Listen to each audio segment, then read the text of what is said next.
ان ابراہیم کان امة قانتا للہ حنیفا ولم یک من المشرکین۔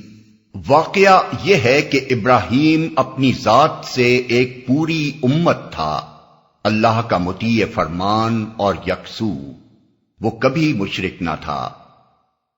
ایک پوری امت تھا یعنی وہ اکیلا انسان بجائے خود ایک امت تھا۔ جب دنیا میں کوئی مسلمان نہ تھا تو ایک طرف وہ اکیلا اسلام کا علمبردار تھا اور دوسری طرف ساری دنیا کفر کی علمبردار تھی۔ اس اکیلے بندے خدا نے وہ کام کیا جو ایک امت کے کرنے کا تھا، وہ ایک شخص نہ تھا بلکہ ایک پورا ادارہ تھا۔ شاکرا لانعمہ اجتباہ وہداہ الی صراط مستقیم۔ اللہ کی نعمتوں کا شکر ادا کرنے والا تھا، اللہ نے اس کو منتخب کر لیا اور سیدھا راستہ دکھایا۔ وَآتَيْنَاهُ فِي الدُّنْيَا حَسَنَةً وَإِنَّهُ فِي الْآخِرَةِ لَمِنَ الصَّالِحِينَ۔ دنیا میں اس کو بھلائی دی اور آخرت میں وہ یقیناً صالحین میں سے ہوگا۔ ثُمَّ أَوْحَيْنَا إِلَيْكَ أَنِ اتَّبِعْ مِلَّةَ إِبْرَاهِيمَ حَنِيفًا وَمَا كَانَ مِنَ الْمُشْرِكِينَ۔ پھر ہم نے تمہاری طرف یہ وحی بھیجی کہ یکسو ہو کر ابراہیم کے طریقے پر چلو، اور وہ مشرکوں میں سے نہ تھا۔ یہ معترضین کے پہلے اعتراض کا مکمل جواب ہے۔ اس جواب کے دو اجزاء ہیں۔ ایک یہ کہ خدا کی شریعت میں تضاد نہیں ہے، جیسا کہ تم نے یہودیوں کے مذہبی قانون اور شریعت محمدی کے ظاہری فرق کو دیکھ کر گمان کیا ہے، بلکہ دراصل یہودیوں کو خاص طور پر ان کی نافرمانیوں کی پاداش میں چند نعمتوں سے محروم کیا گیا تھا جن سے دوسروں کو محروم کرنے کی کوئی وجہ نہیں۔ دوسرا جز یہ ہے کہ محمد صلی اللہ علیہ وسلم کو جس طریقے کی پیروی کا حکم دیا گیا ہے وہ ابراہیم علیہ السلام کا طریقہ ہے، اور تمہیں معلوم ہے کہ ملت ابراہیمی میں وہ چیزیں حرام نہ تھیں جو یہودیوں کے ہاں حرام ہیں۔ مثلا یہودی اونٹ نہیں کھاتے، مگر ملت ابراہیمی میں وہ حلال تھا۔ یہودیوں کے ہاں شتر مرغ، بط، خرگوش وغیرہ حرام ہیں، مگر ملت ابراہیمی میں یہ سب چیزیں حلال تھیں۔ اس جواب کے ساتھ ساتھ کفار مکہ کو اس بات پر بھی متنبہ کر دیا گیا کہ نہ تم کو ابراہیم علیہ السلام سے کوئی واسطہ ہے نہ یہودیوں کو، کیونکہ تم دونوں ہی شرک کر رہے ہو۔ ملت ابراہیمی کا اگر کوئی صحیح پیرو ہے تو وہ یہ نبی اور اس کے ساتھی ہیں جن کے عقائد اور اعمال میں شرک کا شائبہ تک نہیں پایا جاتا۔ انما جعل السبت على الذين اختلفوا فيه وان ربك ليحكم بينهم يوم القيامة فيما كانوا فيه يختلفون۔ رہا سبت تو وہ ہم نے ان لوگوں پر مسلط کیا تھا جنہوں نے اس کے احکام میں اختلاف کیا، اور یقیناً تیرا رب قیامت کے روز ان سب باتوں کا فیصلہ کر دے گا جن میں وہ اختلاف کرتے رہے ہیں۔ اس کے احکام میں اختلاف کیا۔ یہ کفار مکہ کے دوسرے اعتراض کا جواب ہے۔ اس میں یہ بیان کرنے کی حاجت نہ تھی کہ سبت بھی یہودیوں کے لیے مخصوص تھا اور ملت ابراہیمی میں حرمت سبت کا کوئی وجود نہ تھا، کیونکہ اس بات کو خود کفار مکہ بھی جانتے تھے۔ اس لیے صرف اتنا ہی اشارہ کرنے پر اکتفا کیا گیا کہ یہودیوں کے ہاں سبت کے قانون میں جو سختیاں تم پاتے ہو یہ ابتدائی حکم میں نہ تھیں، بلکہ یہ بعد میں یہودیوں کی شرارتوں اور احکام کی خلاف ورزیوں کی وجہ سے ان پر عائد کر دی گئی تھی۔ قرآن مجید کے اس اشارے کو آدمی اچھی طرح نہیں سمجھ سکتا جب تک کہ وہ ایک طرف بائبل کے ان مقامات کو نہ دیکھے جہاں سب کے احکام بیان ہوئے ہیں۔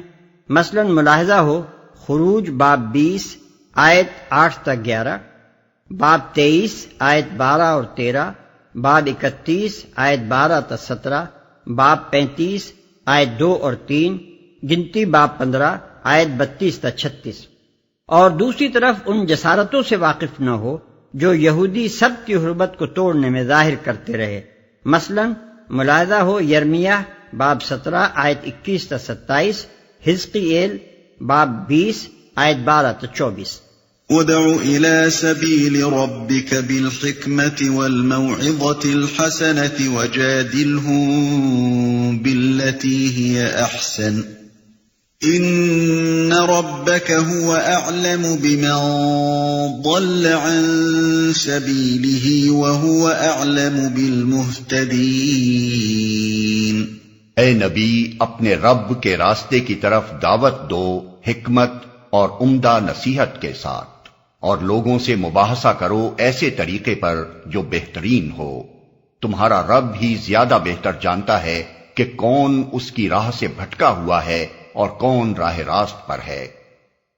حکمت اور عمدہ نصیحت کے ساتھ، یعنی دعوت میں دو چیزیں ملحوظ رہنی چاہیے، ایک حکمت، دوسرے عمدہ نصیحت۔ حکمت کا مطلب یہ ہے کہ بے وقوفوں کی طرح اندھا دھند تبلیغ نہ کی جائے، بلکہ دانائی کے ساتھ مخاطب کی ذہنیت، استعداد اور حالات کو سمجھ کر نیز موقع و محل کو دیکھ کر بات کی جائے۔ ہر طرح کے لوگوں کو ایک ہی لکڑی سے نہ ہانکا جائے۔ جس شخص یا گروہ سے سابقہ پیش آئے، پہلے اس کے مرض کی تشخیص کی جائے، پھر ایسے دلائل سے اس کا علاج کیا جائے جو اس کے دل و دماغ کی گہرائیوں سے اس کے مرض کی جڑ نکال سکتے ہوں۔ عمدہ نصیحت کے دو مطلب ہیں، ایک یہ کہ مخاطب کو صرف دلائل ہی سے مطمئن کرنے پر اکتفا نہ کیا جائے، بلکہ اس کے جذبات کو بھی اپیل کیا جائے۔ برائیوں اور گمراہیوں کا محض عقلی حیثیت ہی سے ابطال نہ کیا جائے، بلکہ انسان کی فطرت میں ان کے لیے جو پیدائشی نفرت پائی جاتی ہے اسے بھی ابھارا جائے اور ان کے برے نتائج کا خوف دلایا جائے۔ ہدایت اور عمل صالح کی محض صحت اور خوبی ہی عقلاً ثابت نہ کی جائے، بلکہ ان کی طرف رغبت اور شوق بھی پیدا کیا جائے۔ دوسرا مطلب یہ ہے کہ نصیحت ایسے طریقے سے کی جائے جس سے دل سوزی اور خیرخواہی ٹپکتی ہو۔